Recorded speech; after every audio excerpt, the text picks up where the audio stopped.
Hello everyone and I hope so आप सभी बहुत अच्छे होंगे। आई विश की स्टडी भी बहुत अच्छी चल रही होंगी। सो आज मैं आपके साथ डिस्कस करने वाली हूँ Bihar estate in the field of fine arts से रिलेटेड एमसीक्यूज क्वेश्चन।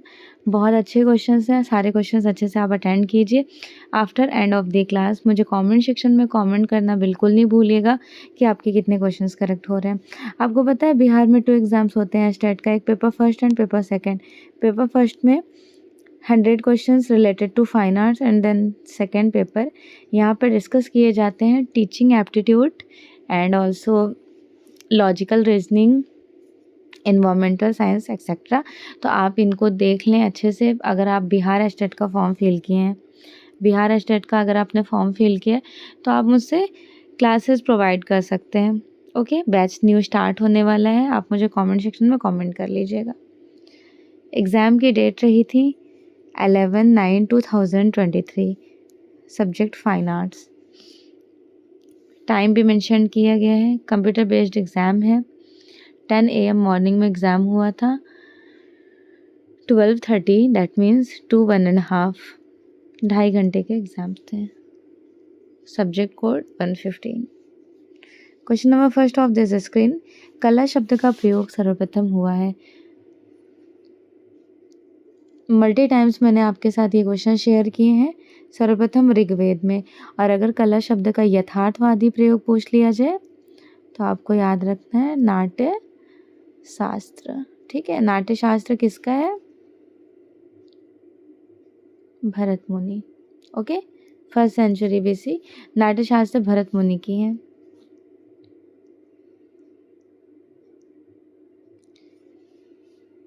ललित कला में कितनी कलाएं होती हैं? How many types included in fine arts? Fine art is included only 5। Which one? Painting, sculpture, architecture, जिनको आप बोलते हैं वास्तुकला। उसके बाद हो जाएगा म्यूजिक एंड पोएट्री। ठीक है, इतने होते हैं। चित्रकला, मूर्तिकला, स्थापत्य कला, संगीत और काव्य, जिनमें से संगीत और काव्य को श्रव्य कला में रखा जाता है। चित्रकला, मूर्तिकला और स्थापत्य कला को दृश्य कला में रखा जाता है, जिसे बोलते हैं visualisation power, visual art. Okay, तो ललित कला के दायरे में 5 पार्ट्स आते हैं। कला मुख्य रूप से कितने प्रकार की होती हैं? How many types of art? Art is only included in the 2 parts. Suppose करें ये आपका आर्ट है, तो आर्ट के जो डायरेक्शन होते हैं, पार्ट इनके 2 होते हैं। कौन कौन से? एक होता है ललित कला, जिनमें अभी आपने पढ़ा है। इनके 5 प्रकार होते हैं। ललित कला, इंग्लिश में इनको बोला जाता है फाइन आर्ट्स। इंग्लिश भी याद रखिएगा, इंग्लिश में इनको फाइन आर्ट्स कहते हैं। दूसरा है उपयोगी कला। उपयोगी कला इनको इंग्लिश में कहते हैं यूजफुल आर्ट। और यहीं पे एक बार डिस्कस कर लेते हैं कि पाणिनि ने किस किस नेम से डिटरमाइन किया है। पाणिनि ने फाइन आर्ट्स को, ललित कला को बोले हैं चारु, और उपयोगी कला को उन्होंने काम से डिटरमाइन किया है कारू। पाणिनि थे कौन? संस्कृत व्याकरण के जनक थे। ओके, तो इन्होंने कला को 2 भागों में बांटा है। कला मुख्य रूप से कितने प्रकार की होती हैं? 2 प्रकार की, ललित कला एंड उपयोगी कला। होप सो आपको कंसेप्ट क्लियर हो गया होगा। नेक्स्ट, प्राथमिक रंग कितने होते हैं? How many types of primary colours? प्राथमिक रंग कितने होते हैं? Primary colours are included just only 3। Which one? Painting, sorry, primary colour जो है वो रेड है, ब्लू है और येलो। जब आप इनको सेकेंडरी ट्रायंगल्स बनाएंगे, रेड और ब्लू को मिक्स करने पे कौन सा कलर्स बनेगा? वॉलेट जिनको पर्पल कहते हैं। ब्लू में जब आप येलो मिक्स करोगे देन ग्रीन कलर्स निकल कर आएंगे, और रेड में येलो मिक्स करने पर ऑरेंज कलर। तो आपके ये जो मैंने बनाया वॉलेट बैगनी, ग्रीन हरा, ऑरेंज नारंगी, ये आपके सेकेंडरी कलर, दैट मीन्स द्वितीयक।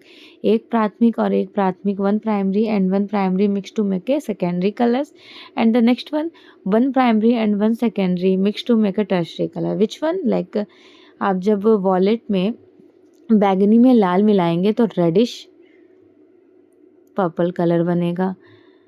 बैगनी में नीला मतलब ब्लू में जब आप वॉयलेट कलर्स मिलाएंगे तो आपका ब्लूइश पर्पल कलर बन जाएगा। ब्लू में जब आप ग्रीन मिक्स करोगे तो ब्लूइश ग्रीन कलर बनेंगे। येलो में जब आप ग्रीन मिक्स करेंगे तो येलोइश ग्रीन कलर बन जाएगा। येलो में आप ऑरेंज मिक्स करेंगे तो येलोइश ऑरेंज कलर बन जाएगा। जब आप ऑरेंज में रेड मिक्स करेंगे तो रेडिश ऑरेंज बनेगा। तो ये टोटल कितने हो गए? 1 2 3 4 5 एंड 6। 3 प्राइमरी कलर्स होते हैं प्लस 3 सेकेंडरी कलर्स होते हैं प्लस 6 आपके टर्शरी कलर्स होते हैं जिनको तृतीयक रंग कहा जाता है। यहीं पे मैं क्लियरिफाई कर देती हूँ, विरोधी अपोजिट कलर। रेड के सामने ग्रीन है ना, तो लाल का विरोधी हरा हो गया। ऑरेंज के सामने ब्लू है मतलब नारंगी का विरोधी नीला। येलो के सामने वॉयलेट है पर्पल, तो बैगनी का विरोधी पीला हो गया। ठीक है।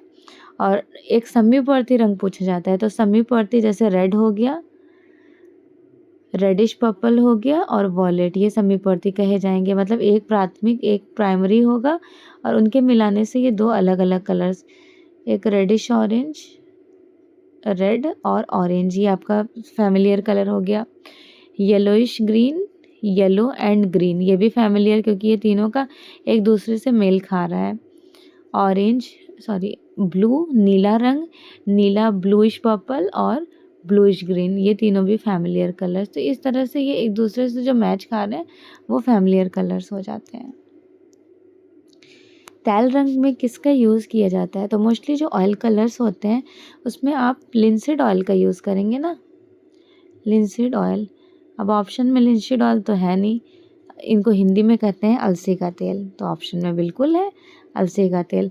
अब क्या क्या यूज़ करते हैं? इस तरह के 2 बाउल होते हैं जिनको डिपर कहा जाता है। इन डिपर का यूज़ कहाँ होता है? ऑयल कलर में।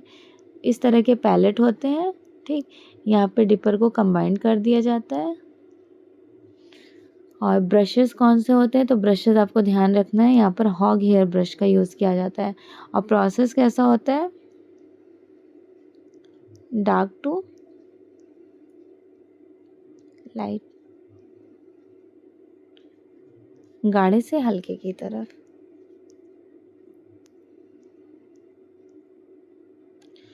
कौन सा तत्व है जिसके अभाव में चित्र रचना संभव नहीं है?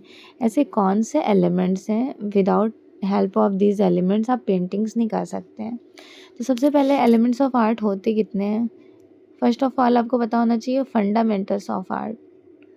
फंडामेंटल्स ऑफ आर्ट जिनके 2 पार्ट्स हो जाते हैं। Which one? एक होता है प्रिंसिपल ऑफ आर्ट, दूसरा होता है elements of art. Principle of art को बोलते हैं संयोजन के सिद्धांत, संयोजन के सिद्धांत। और एलिमेंट्स ऑफ आर्ट जिनको कहा जाता है तत्वों के सिद्धांत। तो तत्वों के सिद्धांत कौन से होते हैं? Line, colours, texture, shape, space and form, ये तो होते हैं। अब प्रिंसिपल ऑफ आर्ट संयोजन के सिद्धांत unity, harmony, balance, emphasis, rhythm and proportion. Okay, जिनको सहयोग, सामंजस्य, संतुलन, प्रभाविता, प्रमाण, लय और प्रमाण कहा जाता है। अब क्या रोल है? आपसे एग्जामिनर ऐसे पूछ सकते हैं, बताइए तत्वों के सिद्धांत कौन से हैं? उसमें दे देगा सहयोग, सामंजस्य, संतुलन और एक रेखा, तो आपको रेखा सिलेक्ट करना होगा। तो यहाँ पे पूछा जा रहा है कौन सा तत्व जिसके अभाव में पेंटिंग्स करना पॉसिबल नहीं है?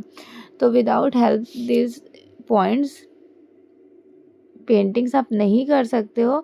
तो जब आपके पास लाइंस नहीं होंगी तो आप नहीं कर पाएंगे। वैसे तो यहाँ धरातल करा देना चाहिए था क्योंकि सरफेस और स्पेस अलग अलग होता है। एक होता है सरफेस, दूसरा होता है स्पेस। स्पेस को हिंदी में कहते हैं एरिया, क्षेत्र, जो कलाकार का क्षेत्र होता है। और सरफेस बोलते हैं धरातल को। बट यहाँ पे एग्जामिनर ने ए को करेक्ट मानना है। ठीक है। क्यों माना है इसका बहुत बड़ा रीज़न है। क्वेश्चन में पूछा जा रहा है ऐसा कौन सा तत्व है जिसके अभाव में पेंटिंग्स करना संभव नहीं है। Without help the lines painting is not completed, right. चित्र में आयाम को दर्शाने के लिए क्या सबसे ज़्यादा इम्पॉर्टेंट होता है। एक पेंटिंग्स आप बना रहे हो, सपोज करें आप प्यारी सी पेंटिंग्स आप बना रहे हैं। अब उस पेंटिंग्स में जब तक मैं लाइट एंड शेड को कैप्चर नहीं करूँगी, जिसको छाया और प्रकाश कहते हैं, तब तक वो आपकी पेंटिंग्स कैसी लगेगी, 3 डिमेंशनल नहीं लगेगी। तो एक पेंटिंग्स को 3D फॉर्म में रिप्रेजेंट करने के लिए सबसे मेन पर्पस होता है लाइट एंड शेड का। चित्रों में आयाम का मतलब होता है 3 डायमेंशनल। जब भी आप 3 डायमेंशनल किसी चीज़ को ऑब्जर्व करेंगे with the help of light and shade, उनको कैप्चर करना होगा, राइट। देखिए, नंदी की सबसे बड़ी मूर्ति मैं आपको यहाँ पे क्लेरिफाई कर देती हूँ। यूपी में 2016 में 2016 में क्वेश्चन पूछा गया था 2016 में कि नंदी की मूर्ति कहाँ से मिली, तो वो खजुराहो में। बट यहाँ पे क्वेश्चन में मेंशन किया है कि सबसे बड़ी मूर्ति नंदी की आंध्र प्रदेश से मिली है, राइट। ध्यान रखिएगा, यूपी पीजीटी का ये क्वेश्चन है। यूपी पीजीटी 2016 में पूछा गया था कि नंदी की मूर्ति कहाँ से मिली, तो खजुराहो को सही कराया गया था। बट एग्जैक्ट पूछा जा रहा है कि नंदी की सबसे बड़ी मूर्ति कहाँ से मिली, तो वो मिली है आंध्र प्रदेश से। मूर्तिकला में कितने आयाम होते हैं। बेसिकली स्कल्पचर्स जो होते हैं वो 3 डायमेंशनल होते हैं।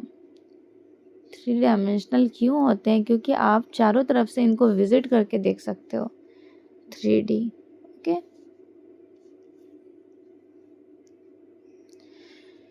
मूर्ति सांचा में क्या प्रयुक्त होता है। जो स्कल्पचर्स होते हैं उनके लिए आप सांचा तैयार करोगे with the help of plaster of Paris से सांचा तैयार करके फिर इन्हीं प्लास्टर ऑफ पेरिस में होल डिज़ाइनिंग्स बनी होती हैं।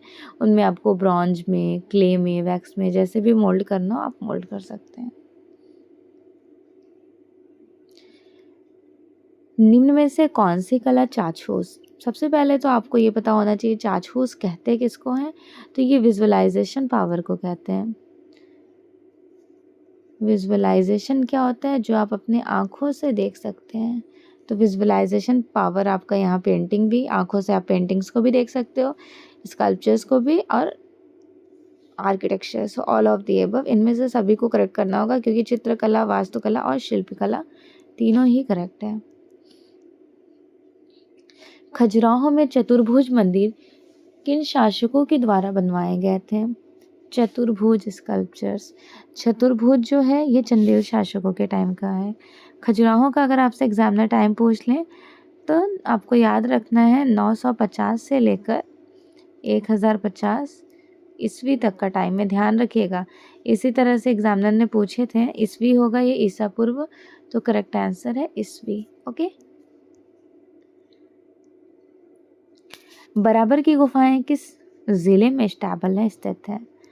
बराबर की गुफाएं, तो देखिए पहले तो गया में था, नियर अबाउट गया से कुछ किलोमीटर का डिस्टेंस, बट अभी जहानाबाद सेलेक्ट कराया जाएगा। बराबर की गुफा ये किस काल की है, तो आपने मौर्य काल पढ़ा है, ये मौर्य काल की है। मौर्य काल में जो बराबर की गुफा है ये टोटल 4 हैं। आई थिंक आपको याद भी होगा वो 4 कौन कौन सी हैं। पहली हो जाएंगी सुदामा, दूसरी है कड़ चौपड़, और तीसरी है विश्व झोपड़ी। और अगर एग्जामिनर ने आपसे सबसे नवीन पूछ लिया तो उसका नाम है लोमस ऋषि, राइट। सुदामा, कड़ चौपड़, विश्व झोपड़ी और लोमस ऋषि।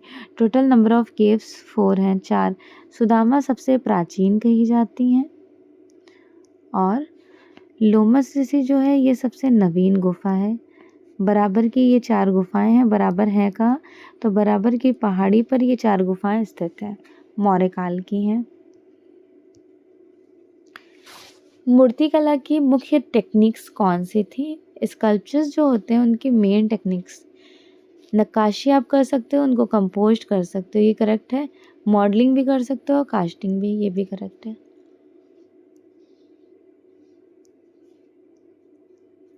सो right answer is D, all of the above. A and B both correct. देखिए मॉडलिंग आप किससे कर सकते हैं, लाइक क्ले से कर सकते हैं, कास्टिंग, असेंबलाज, ये सब पार्ट किसका है? एक होता है सब्सट्रैक्टिव,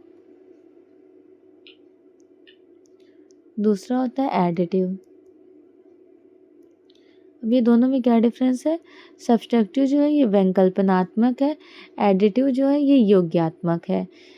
सब्सट्रैक्टिव इसके अंतर्गत रखा जाता है कार्विंग को। कार्विंग को आप पता है, एक बड़ा सा पत्थर ले करके इसमें जो भी आपको शेप्स देने होंगे, जैसे भी डिज़ाइनिंग्स बनानी होंगी, आप बनाने के बाद अननेसेसरी के पार्ट्स को रिमूव कर देंगे, जो बैकग्राउंड्स वगैरह है, तो आपकी मूर्ति तैयार हो जाएगी। यहाँ पर कुछ आप जोड़ते नहीं हैं, रिमूव करते हैं, इसलिए इनको कार्विंग कहा जाता है। और एडिटिव के अंतर्गत 3 प्रोसेस होता है। कौन कौन सा?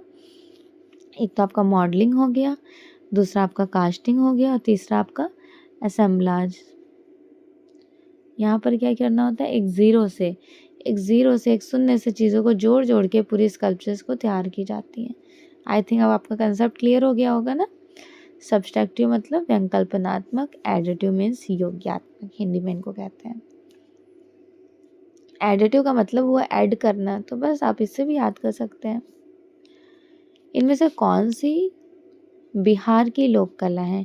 टिकुली लोक कला बिल्कुल है, मंजूसा लोक कला ये भी कही जाएंगी, मधुबनी लोक कला। So both all of the correct statement, सभी सही है। आपको पता है मंजूसा लोक कला में इनमें कलर्स यूज़ किए जाते हैं, पीला, हरा और गुलाबी। जब एग्जामिनर आपको ऑप्शन में गुलाबी ना दें तो आप रेड भी कर सकते हो, but most probability pink. Bhimbetka की गुफाएं कहाँ पर स्टेबल हैं? भीमबेटका की गुफाएं एमपी मध्य प्रदेश में है, अब्दुल्लागंज स्टेशन के पास, भीमबेटका की पहाड़ी पर।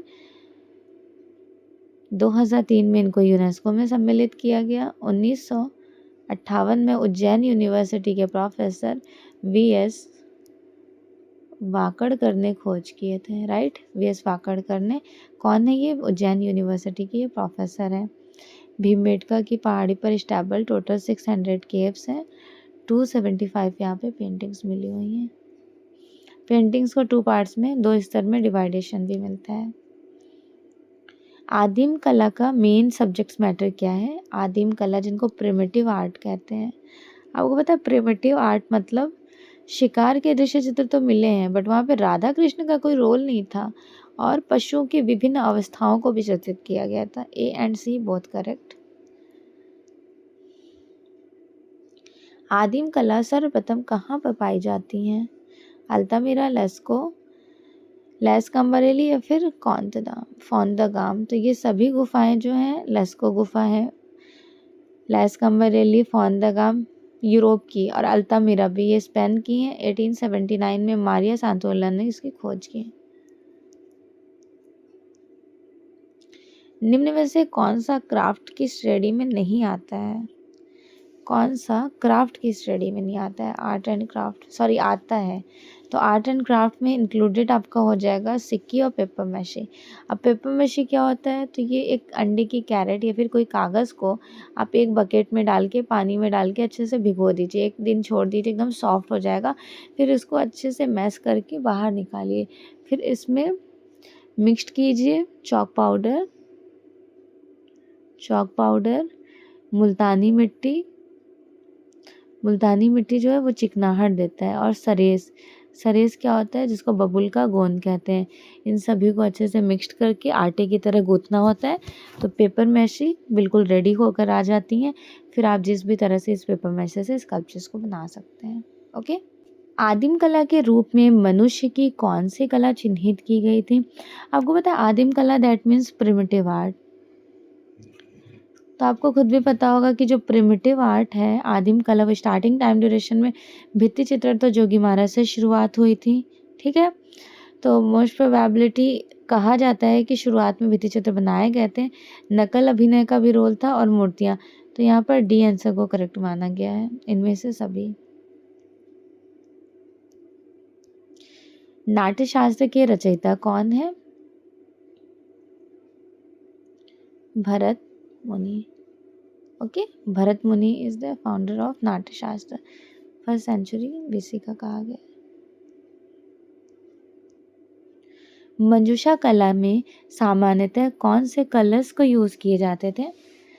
मंजूषा कला में, तो मंजूषा कला में पिंक किए जाते थे, गुलाबी ऑप्शन में नहीं है तो रेड, येलो एंड ग्रीन को करेक्ट कराया जाएगा। मंजूषा कला कहाँ की लोक कला है? याद रखिएगा, ये बिहार की लोक कला है। रस कितने प्रकार के होते हैं? रस होते तो 9 प्रकार के होते हैं। जैसे नाट्यशास्त्र में भरत मुनि ने 8 रसों के बारे में एक्सप्लेनेशन दिए हैं। और जो 9वां रस है ये है शांत रस। शांत रस की खोज किए थे अभिनव गुप्त ने। शांत रस विष्णु धर्मोत्तर पुराण में इसका जिक्र मिलता है, विष्णु धर्मोत्तर पुराण में। कंपनी शैली का संबंध किससे रहा था? कंपनी शैली is the part of Patna कलम। वर्ली आर्ट कहाँ की है? महाराष्ट्र की। ब्लैक एंड वाइट कलर्स में इस तरह के वर्ली आर्ट किए जाते हैं, जैसे मैंने यहाँ पे फिगर बनाया है। और मिथिला कला कहाँ की है? तो ये है बिहार की। मंजूषा कला ऑल्सो इंक्लूडेड इन बिहार। छापा कला क्या होता है? What is print making? Print making is the part of properly print making. तो यहाँ ऑप्शंस में ना तो स्कल्पचर्स जाएंगे, ना ही आर्किटेक्चर, ना ही dancing. Right answer is D. देखिए, प्रिंट मेकिंग में एग्जामिनर आपसे पूछ सकते हैं कि इनके कितने पार्ट्स होते हैं, तो they are just only 4 parts. एक होता है रिलीफ, दूसरा इंटैग्लियो, तीसरा है प्लेनोग्राफी, और चौथा आपका हो जाएगा सेरिग्राफी। अब क्या फ़र्क है? तो रिलीफ के अंतर्गत आता है 3 process, लिनो cut, wood cut, scraper board. ये ऊपर की ओर इनको इंग्रेव किया जाता है। और इंटैग्लियो के अंतर्गत आ जाते हैं 7 process, plate engraving, dry point, etching, aquatint, mezzotint और विस्कोसिटी। इनमें क्या करते हैं? अंदर की ओर इंक फिल करते हैं सुनकेन एरिया में। प्लेनोग्राफी के अंतर्गत 2 हो जाता है, एक होता है लिथोग्राफी, दूसरा ओलियोग्राफी। और serigraphy also called it silk screen. तो ये बिल्कुल इंडिपेंडेंट है। ये प्रिंट मेकिंग छापा कला के 4 मैंने आपको ब्रीफली बता दिए कि अगर आपको कुछ भी बिल्कुल ब्लैंक है, प्रिंट मेकिंग के बारे में नहीं पता है, तो ये चीज़ें तो आपको मोस्टली पता ही होनी चाहिए डेफिनेटली से, अगर आप फाइन आर्ट्स के टीचर बनने जा रहे हो तो। ओके, नृत्य करती हुई लड़की धातु में निर्मित की गई। नृत्य करती हुई जो लड़की, इनको डांसिंग गर्ल कहा जाता है। ये इंडस वैली सिविलाइजेशन के मोहनजोदड़ो से प्राप्त है, मोहनजोदड़ो से। इनका साइज एग्जामिनर आपसे पूछ सकते हैं। तो ये ब्रॉन्ज में बनाई गई हैं और इनमें त्रिभंगी मुद्रा दिखाया गया है, त्रिभंगी मुद्रा। इसका साइज है 10.5 इंटू 5 इंटू 2.5।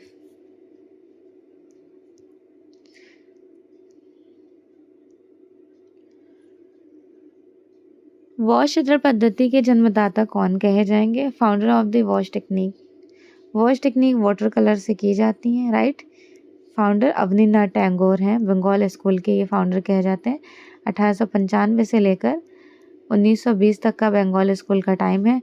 अगर अवनीनाथ टैगोर का पूछा जाए तो ये 1898 टीचर बने थे और प्रिंसिपल बने थे 1905 में, इसलिए 1905 से 1915 तक का टाइम गोल्डन एज कहा जाता है। इन्होंने 1902 ईस्वी में याकोयामा ताइकोन हिसिंदा से वॉश टेक्निक सीखे थे। और बाकी जो ऑप्शंस में आपको दिख रहे हैं, नंदलाल बसु अवनीनाथ टैगोर के स्टूडेंट हैं, नंदलाल बसु के स्टूडेंट राम किंकर बैज हैं, और अवनीनाथ टैगोर के स्टूडेंट ये हैं नंदलाल बोस और छितेंद्रनाथ मजूमदार, और राम किंकर बैज नंदलाल बोस के स्टूडेंट हैं। टीचर और स्टूडेंट का रिलेशनशिप तो ऑफकोर्स आपको याद ही रखना है, एग्जाम में पूछे जाते हैं। National gallery of modern art, इसका इस्टेब्लिशमेंट कब हुआ था? 1954 में, ठीक। इंडियन स्कल्पचर्स एंड आइकोनोग्राफी के लेखक कौन है? Indian sculptures and iconography, Sthapati V Ganapati, Ganapati व स्थपति। जहांगीर आर्ट गैलरी कह लें या फिर जहांगीर निकोलस आर्ट गैलरी, ये सेम नेम है, मुंबई में स्थित है। प्रसिद्ध कलाकृति हंगरी गॉड, हंगरियन गॉड करके आपने बहुत बार इंस्टॉलेशन पढ़ रखा है, ये सुबोध गुप्ता ने बनाए हैं। और मोस्टली सुबोध गुप्ता काम किससे करते थे? यूटेंसिल्स से। और ये कौन है? भारत के फेमस इंस्टॉलेशन आर्टिस्ट हैं। ठीक, इंस्टॉलेशन आर्टिस्ट। इनमें से कौन से कला समीक्षक हैं? विच one is art critic in this options? आपको प्रयाग शुक्ल भी दिखेंगे, विनोद भारद्वाज भी दिखेंगे और सुमन सिंह।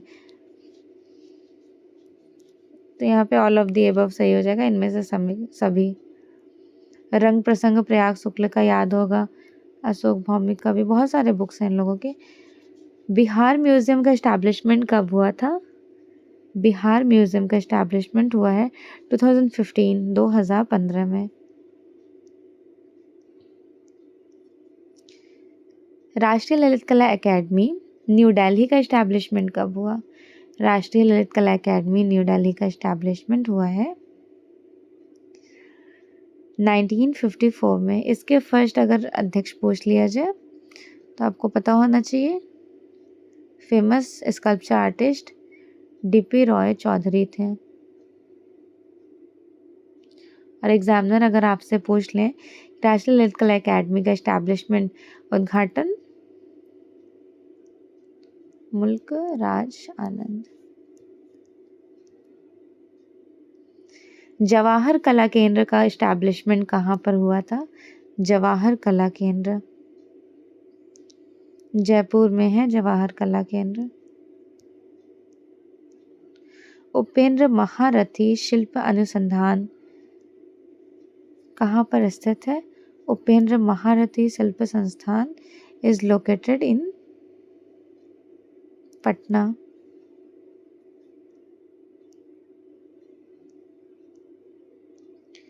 इनमें से किसका संबंध आर्ट एंड क्राफ्ट से है?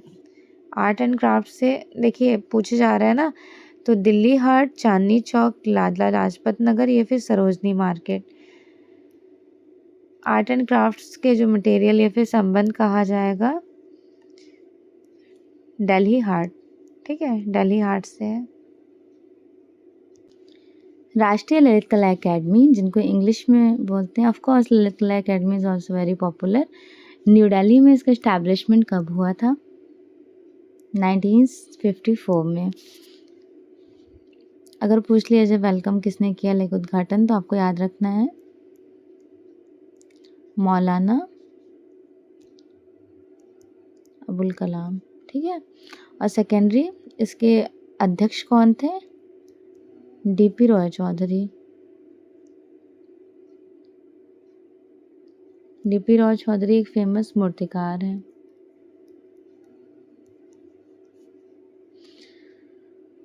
और इनके सचिव का आपको वारदा वकील नाम याद रखना है, वारदा वकील। नेक्स्ट, जवाहर कला केंद्र 1993 समथिंग कहाँ पर है? जवाहर कला केंद्र इज लोकेटेड इन जयपुर। उपेंद्र महारथी शिल्प अनुसंधान संस्थान कहाँ है? पटना में। इनमें से किसका संबंध आर्ट एंड क्राफ्ट से है? Art and craft Delhi Haat.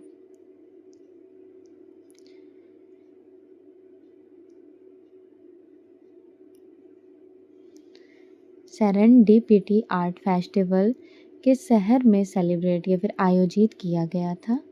Is located इन गोवा। गोवा में आयोजित किया गया। विश्व भारती विश्वविद्यालय कहाँ पर है? Vishwa Bharati university is located in Shanti Niketan, Paschim Bengal. कब इस्टेब्लिशमेंट हुआ? 1921। पहले ये 1901 में शांति निकेतन में। सबसे पहले तो 1863 में इनके गुरु रविन्द्रनाथ टैगोर के फादर देवेंद्रनाथ टैगोर ने एक वीरभूमि लिया। 1901 में शांति निकेतन में उसका एस्टैब्लिशमेंट। 1919 में इसे कला भवन नाम से इवेल्युएट किया गया और एक्सप्लोर किया गया। 1921 में विश्व भारती यूनिवर्सिटी। अखिल भारतीय ललित कला एवं शिल्प सोसाइटी का एस्टैब्लिशमेंट कब हुआ? अखिल भारतीय ललित कला एवं Shilp society is establishment time is 1928। Abanindranath Tagore ने भारत माता पेंटिंग्स 1905 में बनाए थे। Which techniques used here? Wash technique. Abanindranath Tagore also very popular in the field of wash technique. कि किससे जाती है? तो ये वाटर कलर से की जाती है वॉश टेक्निक। एक्रेलिक कलर्स को सबसे अच्छा इम्पॉर्टेंट माना जाता है। एक्रेलिक कलर जिसकी खोज किए थे संडे और लैटिन ग्रुप ने यूरोप में। इंडिया में 1955 समथिंग कहा जाता है सतीश गुजराल। सतीश गुजराल। ये क्या होता है? इसकी इंटेंसिटी ये बहुत जल्दी ड्राई सूख जाती हैं, जल्दी ड्राई हो जाते हैं। क्यों? क्योंकि इसमें रेजिन मिक्स्ड होता है। एक्रेलिक कलर जो है ये इसकी इंटेंसिटी ट्रांसपेरेंट भी होती है और ओपेक भी होती है, मतलब अपारदर्शी और पारदर्शी दोनों कहा जाएगा। ठीक है। चित्र रचना के लिए सबसे ज़्यादा इम्पॉर्टेंट क्या है? सबसे महत्वपूर्ण घटक ए गुड कॉम्पोजिशन। ठीक है, ए गुड कॉम्पोजिशन।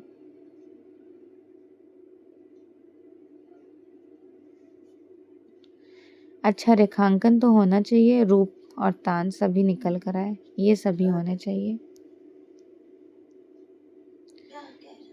कजली स्याही टेक्निक किस चित्रकला में उपयोग की जाती हैं? कजली स्याही टेक्निक का प्रॉपरली यूज़ किया जाता है किस कला में? पटना कलम में। आपने पढ़ा भी होगा पटना कलम में। एक स्थान से विभिन्न दिशाओं में शो की जाने वाली रेखाओं को क्या कहते हैं?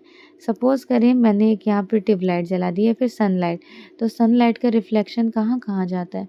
बहुत दूर तक फैल कर जाता है ना, तो इनको क्या कहोगे आप? इस रेज जो चारों तरफ से निकल रही हैं इन्हें बोलेंगे आप एक पुंजीय रेखाएं। यहाँ से रोशनी चारों तरफ चारों दिशाओं में जा रही है, ये हो गया एक पुंजीय। सीधी जिनको वर्टिकल लाइंस बोलते हैं ये वाली। लंबवत ऑल्सो कॉल्ड एट वर्टिकल। क्षितिज रेखाएं ये वाली लाइंस होती हैं हॉरिजॉन्टल लाइंस। ओके।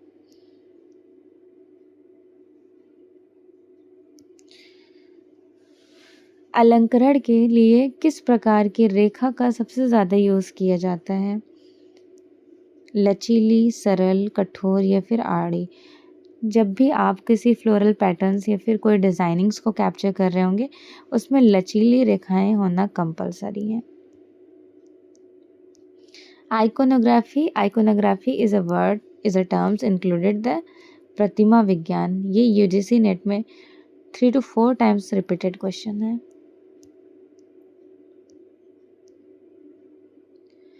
पिसारो व सिसली का संबंध इनमें से किससे था? सिसरी एंड पिसारो रियली सॉरी। तो मैंने आपको पढ़ाया था इम्प्रेशनिज्म आर्ट मूवमेंट जिसके डायरेक्शंस होते हैं, इनका टाइमिंग क्या है? तो 1870 to 1819 टाइम एग्जैक्ट कहा जाता है। इम्प्रेशनिज्म आर्ट मूवमेंट इनके फाउंडर कहे जाते हैं क्लाउड मोनेट। अदर आर्टिस्ट को ये जनक हैं। अदर आर्टिस्ट पूछा जाए तो मैंने, मोने, डिगास, रेनॉयर, सिसले, पिसारो, बर्ट मरेसा, ये सभी लोग हैं। ये यथार्थवादी कला आंदोलन के मेंबर्स हैं ये दोनों लोग। यथार्थवादी जिसको बोलते हैं इंग्लिश में रियलिज्म आर्ट मूवमेंट, ये कब से कब तक चला था? 1850 से लेकर 1900 तक। इसके जनक कौन है? ग्यूस्टर कॉर्बेट, जिनको हिंदी में कहा जाता है गुस्ताव कुर्बे। प्रतीकवादी 1880 में इस्टेब्लिशमेंट हुआ था। कहाँ पर? फ्रांस में ही। इनको इंग्लिश में बोलते हैं symbolism art moment. Symbolism art moment क्या होता है? सिम्बोलिज्म आर्ट मोमेंट में 1880 टाइम ड्यूरेशन में ये डेवलप्ड हुआ प्रतीकवाद कला आंदोलन। बेसिकली इसमें फोकस्ड किया जाता था सिम्बॉलिक टर्म को। इनके फेमस एंड फाउंडर आर्टिस्ट हैं Gustav Klimt. Okay, and the last रहस्यवाद। तो ध्यान रखें, here the right answer is A. Western art is my favourite subject. तो जब वहाँ पे क्वेश्चंस पूछे जाएँ तो मुझे ऐसा लगता है सारे पॉइंट्स मैं आपको एक्सप्लेन कर दूँ। Guernica is this very important, completed in the time of 1937। Artist name Pablo Picasso. तो ऑप्शन में तो आपको पैब्लो पिकासो दिख नहीं रहे होंगे, तो यहाँ पे आप करेक्ट करोगे डी को, इनमें से सभी। सॉरी, इनमें से कोई नहीं है तो Pablo Picasso. Guernica is a very important famous painting done by Pablo Picasso. इनके थ्रू बनाई गई। हेनरी मैटिस, ये हैं फेवेइज्म आर्ट मूवमेंट से बिलोंग करते हैं। Cezanne post impressionism art movement के जनक कहे जाते हैं। ठीक है, पैब्लो पिकासो हैं क्यूबिज्म आर्ट मूवमेंट से। क्यूबिज्म आर्ट मूवमेंट चला था 1907 से लेकर 25 तक। भविष्यवाद का सबसे प्रमुख सिद्धांत क्या था? भविष्यवाद, जिनको इंग्लिश में बोलते हैं futurism art movement. Futurism art movement, इनको मैंने आपको कैसे याद कराया था कि फ्यूचर में आपको इटली जाना है या फिर इटली खाना है इससे रिलेट कीजिए। इनको समीक्षावेद इनका मेन सिद्धांत था। और अगर पूछ लिया जाए फिलिप्पो टोमैसो मैरिटेनी के बारे में, तो इनके बारे में आपको पता होना चाहिए। किस दर्शन में सत्यम शिवम सुंदरम की इमेजिनेशंस को कैप्चर किया गया है? सत्यम शिवम सुंदरम की इमेजिनेशन को, ऑफ कोर्स इंडियन, भारतीय, राइट। वात्स्यायन के कामसूत्र में कितनी कलाओं का उल्लेख है? How many forms capture in the Kamasutra included the Vatsyayana? It's just only 64। 64 कलाओं के बारे में वात्स्यायन कामसूत्र के लेखक हैं।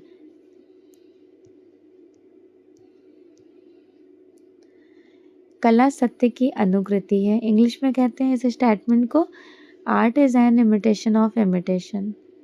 Art is an imitation of imitation means कि कला नकल की नकल है। ये स्टेटमेंट प्लेटो ने दिया था। Plato is a Greek philosopher. Greek philosopher है ये। इनमें से कौन सा समूह प्राथमिक रंगों को कैप्चर किया गया? विच one is the primary colours in included the option? तो आपको पता है रेड, येलो एंड ब्लू, ये प्राइमरी हैं पदार्थ के प्राथमिक रंग। RGB, ये हैं प्रकाश के प्राथमिक रंग। So according to options right answer is red, yellow, blue. A is the right answer.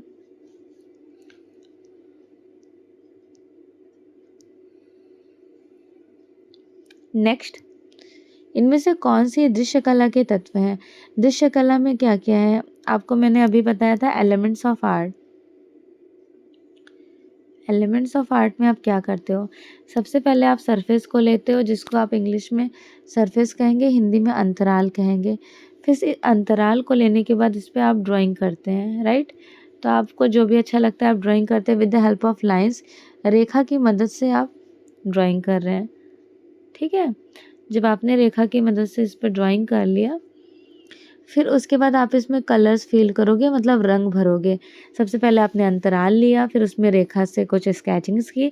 फिर जब आपको उनमें कलर्स करना है तो डिफरेंट डिफरेंट टाइप के जो भी आपको कलर्स, यहाँ ग्रीन दे दीजिए, स्काई ब्लू कर दें, वाटर ब्लू कर दें। तो इस तरह से कलर्स, तो रेखा हो गया।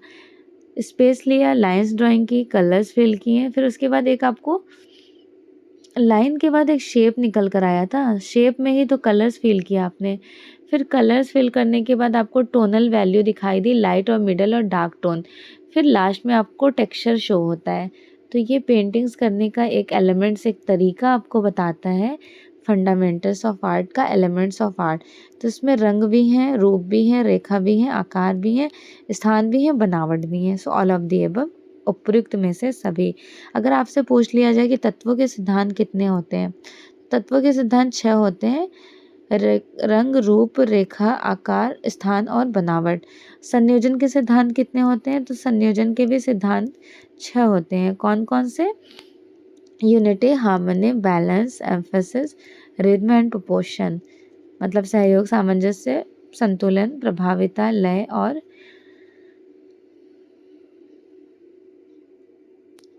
प्रमाण, ये सभी 6 होते हैं। अगर आपसे षडांग एग्जामिनर पूछ ले कि षडांग कितने होते हैं, तो ये भी 6 होते हैं। रूपा भेदा प्रमाणानि भाव लावण्य योजनम, सादृश्य वर्णिका भंग चित्र इति षडांगकम।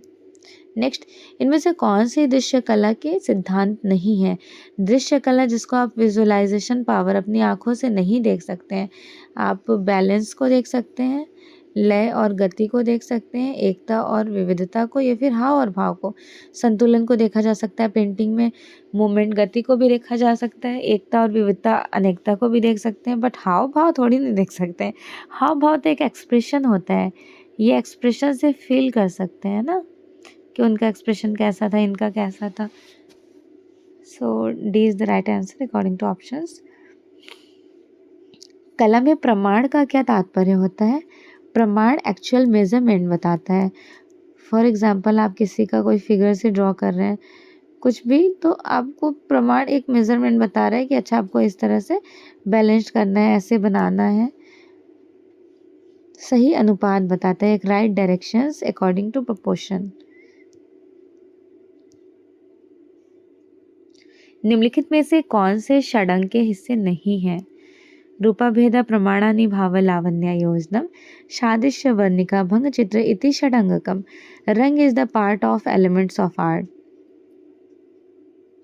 ये आपके तत्वों के सिद्धांत कहे जाएंगे, तत्वों के सिद्धांत। टेम्परा किससे संबंधित है? टेम्परा चित्रकला, मूर्तिकला, अप्लाइड आर्ट्स या फिर ग्राफिक्स। टेम्परा आपका पेंटिंग से रिलेटेड है। एक बाउल लेते हैं, इस बाउल में खनिज, रंग, मिनरल्स, एक ग्लू, ग्लिसरीन सबको अच्छे से मिक्स करके बाइंडिंग बनाते हैं, तो आपका कलर्स बन के रेडी हो जाता है। फिर आप इजीली सरफेस पर अप्लाई कर सकते हैं। अलंकरण में किस प्रकार के पेपर्स लेने चाहिए? आपको याद होगा स्टार्टिंग टाइम ड्यूरेशन में 11th-12th में आलेखन बनाने के लिए आता था एग्ज़ाम में, आलेखन। तो एक मार्केट में बटर पेपर या फिर ट्रेसिंग पेपर नाम का एक चीज़ मिलता था, एक पेपर। तो ट्रेसिंग पेपर से आप क्या कर सकते थे? डिज़ाइनिंग को ट्रेस्ड कर सकते थे, या फिर ट्रेसिंग पेपर की हेल्प से आप इजली बेडशीट वगैरह पे भी ट्रेस कर सकते हैं। तो ये अलंकरण का सबसे मेन पेपर होता है ट्रेसिंग पेपर, क्योंकि पुनरुत्थान मतलब फिर से उनको रिप्रेजेंट कर देना with the help of tracing paper. छापा कला किस कला के अंतर्गत आता है? Print making is the part of which one? नृत्य कला के अंतर्गत बिल्कुल नहीं आ सकता। छापा कला एक पल के लिए उपयोगी कला कह सकते हैं, क्योंकि ये भी एक यूजफुल आर्ट है, यूजफुल आर्ट है, ठीक। और दृश्य कला भी होना चाहिए, बट एग्जामिनर ने इनको डी करेक्ट मानना है, वैसे तो दृश्य कला होना चाहिए।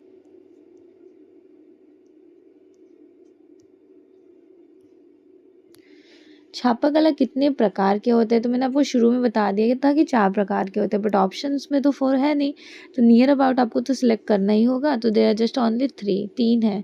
Which one? वैसे तो रिलीफ, इंटैग्लियो एंड प्लानोग्राफी। और एक्चुअल में होते कितने हैं? तो होते 4 हैं, बट ऑप्शन में नियर अबाउट समथिंग आपको 3 ही करेक्ट करना पड़ेगा, जो सबसे ज़्यादा से एक कम होगा वही करोगे आप। अगला, छापा कला की जो बेसिकली विधियाँ, प्रोसेस होती हैं, वो कितनी होती हैं?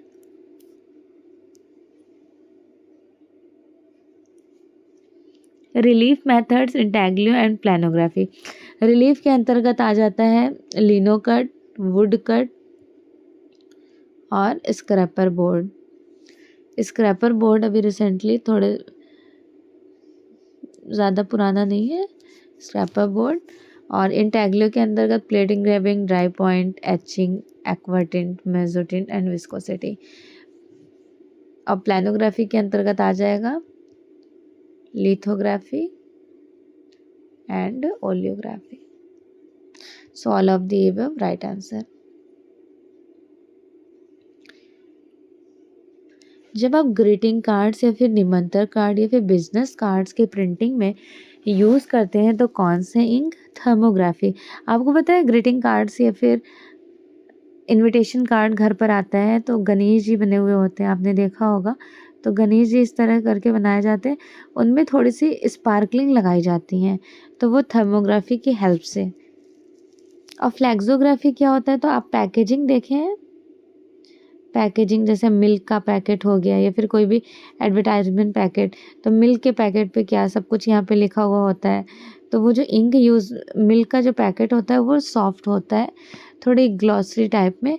तो उसके पैकेट्स में जो प्रिंटिंग की जाती है वो इंक कौन से यूज़ किए जाते हैं? फ्लैक्सोग्राफी इंक यूज़ करते हैं। और थर्मोग्राफी इंक यूज़ किया जाता है greeting cards, business visitings cards etcetera में। साइज पेपर का वास्तविक नाप। साइज पेपर का वास्तविक नाप तो आपने पढ़ा है फॉर साइज का 210 इंटू 297। ओके। छापा कला के किस टेक्निक में आप सिल्क का प्रॉपर यूज़ करते हैं? सिल्क कपड़े का यूज़ किया जाता है सेरीग्राफी में। भारत में सर्वप्रथम सेरीग्राफी का इन्वेंशन के.जी. सुब्रमण्यम ने किया था। इनमें से किसका संबंध छापा कला प्रिंट मेकिंग से था? राजा रवि वर्मा का था, श्याम शर्मा का था, सोमनाथ होर का था। तीनों का था। तो यहाँ राइट आंसर आपको कर देना होगा D, all of the above. Raja Ravi Varma ने इंडिया में पहली बार first of all oleography printing machine लगाए थे। कब लगाए थे? 1894 में। कौन सी प्रिंटिंग रेडी किए थे? Birth of Shakuntala.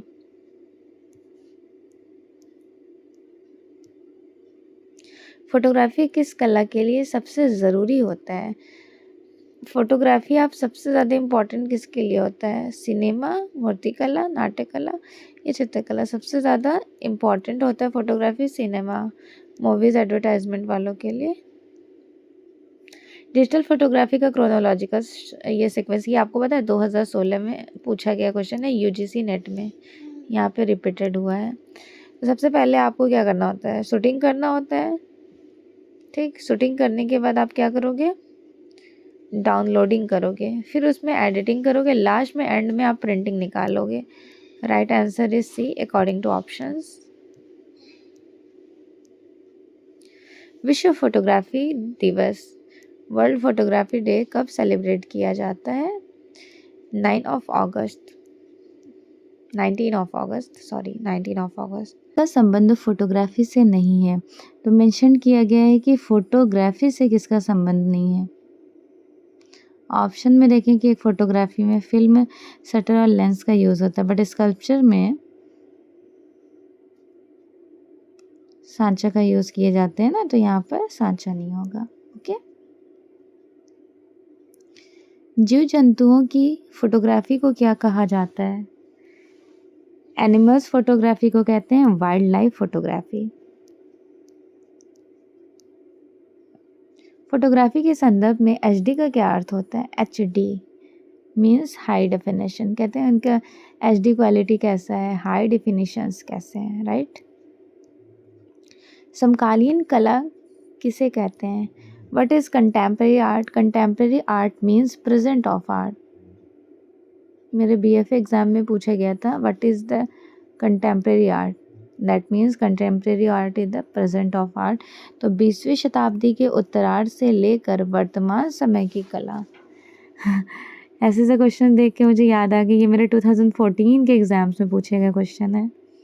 तो याद रखिएगा, समकालीन कला वो कलाएं होती हैं जो वर्तमान समय के कलाकार को, 20वीं शताब्दी के कलाकार को इंक्लूडेड करती हैं, मीन्स प्रेजेंट ऑफ आर्ट। 20वीं शताब्दी के उत्तरार्ध से लेकर वर्तमान तक। समकालीन कला के बेस्ट कैरेक्टरिस्टिक्स क्या हैं? विशेषताएं: वर्तमान समय में प्रतिनिधित्व, दर्शक कलाकार से जुड़ाव महसूस करना, आधुनिक कला का प्रयोग। सो ऑल ऑफ दी अबव, इनमें से सभी को करेक्ट माना जाएगा। निम्नलिखित में से कौन सी समकालीन कला है? Which one is contemporary art? Body art, collage, photography, video art. Of course सभी को इंक्लूडेड किया जाएगा। And the next one, progressive artist group PAG group का इस्टेब्लिशमेंट कब हुआ था?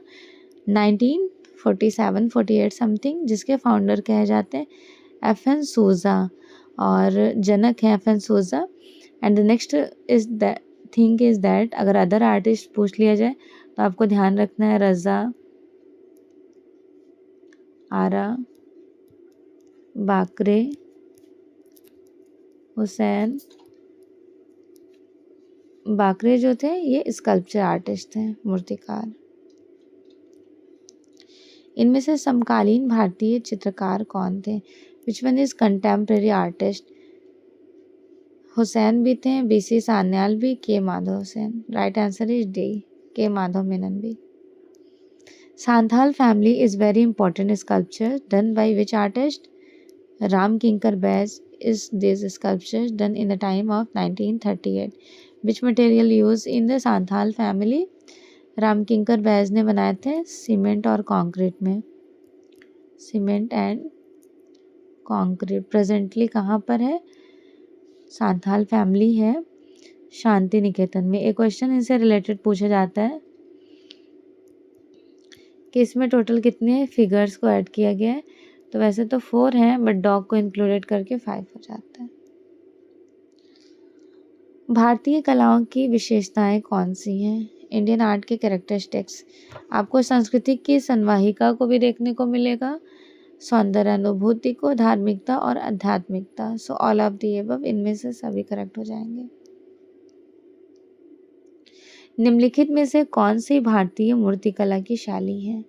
भारतीय मूर्तिकला की शैली आपको बतानी है।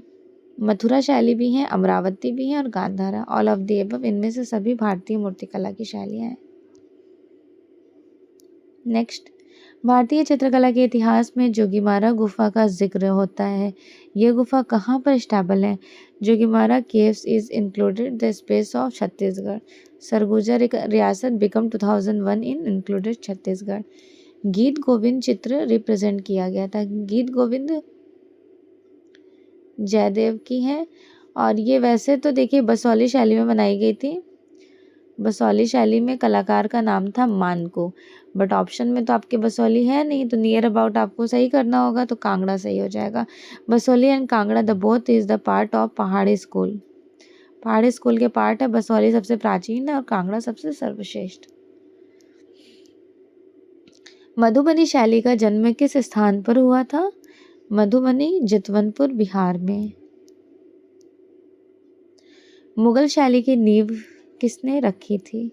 मुगल शैली की नींव अगर आर्ट के पर्पज से देखा जाए तो अकबर ने, और अगर हिस्ट्री के पर्पज से देखा जाए तो भाई पहली बार बाबर ने 1526 ईस्वी में इब्राहिम लोदी से पानीपत का युद्ध जीतकर नींव रखते हैं, लेकिन यहाँ पे आर्ट के पर्पज से करेक्ट कराया जाता है अकबर। भित्ति चित्रण का आरंभ माना जाता है। भित्ति चित्रण जो होता है ये वॉल पे किया जाता है। इसकी स्टार्टिंग जो रही थी अजंता केव में। Amphora pottery is very important. Amphora pottery के बारे में तो आपने काफी बार पढ़ा है। ये ग्रीक की फेमस पोट्री कही जाती है। चीनी चित्रकला के षडांग किसने लिखे थे? शी हो, ठीक है। और हमारे इंडिया का षडांग यशोधर पंडित ने जयमंगला नामक ग्रंथ में। प्रसिद्ध चित्र ग्वर्निका किसकी कृति है? ना तो लियोनार्डो दा विंसी ने, ना ही रैम्ब्रा, ना ही टिशियन। अभी जस्ट आपने सॉल्व किया है। ये किसकी थी? पिकासो की रही थी ना। कब बनाई गई है? 1937 में, ऑल ऑन कैनवस पे, मोनोक्रोमेटिक वे में। इनमें से कोई नहीं करेक्ट होगा। वर्जिन ऑफ द रॉक्स, जिसे हिंदी में कहते हैं सैलखंडों की राजकुमारी, this painting done bye Leonardo da Vinci. गिरजाघर के दीवार पर फ्रेस्को शैली का चित्रांकन किसने किया था? वो भी फ्रेस्को ब्यूनो टेक्निक में, जियोत्तो। जियोत्तो गॉथिक कलाकार अंतिम और रेनेसेंस के प्रथम कलाकार हैं। गॉथिक कला का उद्भव किस देश में हुआ था? गॉथिक कला की स्टार्टिंग कहाँ हुई है? तो देखिए सबसे पहली बार ये फ्रांस में हुआ था, फिर टाइम टू टाइम ये इवेल्युएट होता गया। दूरदर्शन के लोगो किसके द्वारा डिज़ाइन किए जाते हैं? NID, national school of designing, Ahmedabad, Doordarshan के लोगो। नेशनल इंस्टीट्यूट ऑफ डिज़ाइन जिनको कहा जाता है। व्यवहारिक कला मुख्य इनका पर्पस क्या है? अब व्यवहारिक कला जिनको इंग्लिश में बोलते हैं अप्लाइड आर्ट। अप्लाइड आर्ट का मेन पर्पस क्या था? मेन पर्पस था दैनिक जीवन में उपयोग हेतु कलात्मक निर्मित। इंडस्ट्रियल डिजाइनिंग्स के अंतर्गत आता है।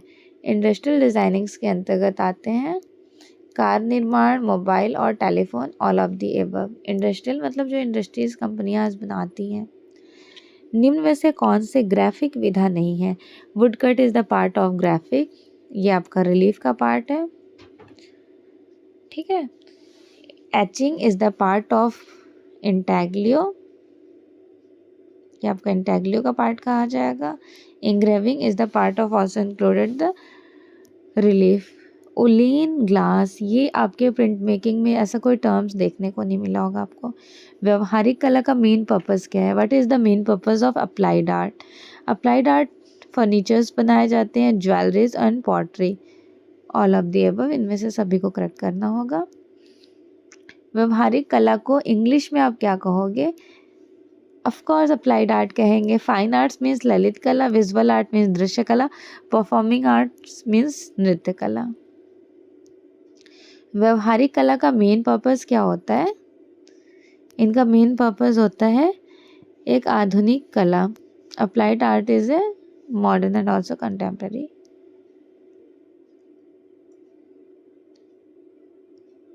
शिक्षण है क्या? एक कला, एक आश्रित क्रिया, दो तरफा क्रिया, या फिर ए बी सभी, A एंड C। तो देखिए व्हाट इज द आर्ट? शिक्षण, एजुकेशन जो है ये आर्ट भी है और आश्रित की क्रिया भी है, तो दोनों तरफा क्रिया कहा जाएगा, A and C both. So finally आपके क्वेश्चंस कंप्लीट हो गए। ये एजुकेशन से रिलेटेड क्वेश्चन है, तो आपके टोटल 100 क्वेश्चंस एग्जाम में पूछे जाएंगे। नेक्स्ट क्लास में मैं पेपर सेकंड जो आपका 50 क्वेश्चन है ये भी शेयर करूँगी। अगर आप इस बार BPSC की प्रिपरेशन कर रहे हैं तो मेरा ऑनलाइन बैच स्टार्ट हो गया। अगर आप इंटरेस्टेड है तो रजिस्ट्रेशन करा सकते हैं। क्रैश कोर्स 1 मंथ में कंप्लीट आपका सिलेबस हो जाएगा। अगर आपने बहुत अच्छे से प्रिपरेशन कर रखी है तो आपका स्पीडली रिवीजन हो जाने वाला है। बाकी एवरीडे आपको लाइव क्लासेस 2 PM पर मेरी देखने को मिलेंगी। दोपहर 2 बजे लाइव क्लासेस हुआ करेंगी। इन लाइव क्लासेस में आप एवरीडेज अपने सारे डाउट्स मुझसे क्लियर कर सकते हैं, जो भी क्वेश्चंस में आपको कन्फ्यूज़न होगा। अगर आप एचटेट की प्रिपरेशन कर रहे हैं तो एचटेट का सिलेबस और BPSC ये दोनों सेम है। जब आप एचटेट क्वालिफाई कर लेंगे देन आप BPSC फॉर्म के लिए एलिजिबल हो जाएंगे। तो बहुत ईजिली जो भी स्टूडेंट BPSC की प्रिपरेशन कर रहे थे वो आराम से एचटेट निकाल सकते हैं। एचटेट निकालने के बाद आप BPSC में सिलेक्शन लीजिए।